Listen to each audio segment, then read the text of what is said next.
проект боюнча айтып кетейин. Урматтуу шаардын жашоочулары, туура кичине бизге ыңгайсыздык да пайда болот. Кудай буйруса, мына график менен биз түнү күн иштейбиз. Биз азыр подрядчикке да ошол катуу требованияларды коюп, күндүзү түнү 2 смен боло, 3 смен боло биз ошону требования койгонбуз. Ошол боюнча дагы өзүбүз жеке көзөмөлгө алып, мэр өзү көзөмөлгө алып ушул жерде турабыз. Бул биринчиси.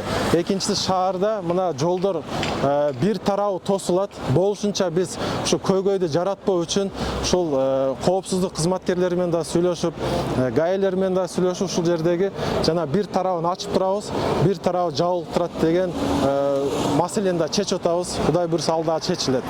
Жолдун жалпы узундугу 600 метр ремонт иштери башталат. 600 метрде капиталдык ремонт иштеринин ичине 248 метр бул ошо эки деңгээлдүү жолдун өзүнүн узундугу болот. Бул жерде Монуева көчөсү экинчи деңгээл менен өтсө, Шакировадан Турсунбаева көчөсүнө биринчи деңгээл менен жол өтөт. Ошол жерде негизги иш ошол жерде болот.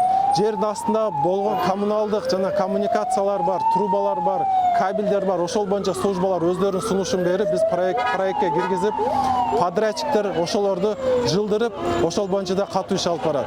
Эми негизинен урматтуу шаар жашоочулары, биз график боюнча бул 4-5 айга чейин чозулса, бирок биз түнү күн иштеп, буну Кудай буйруса 3 айдын ичинде бүтүргөнгө катуу аракет жасайбыз.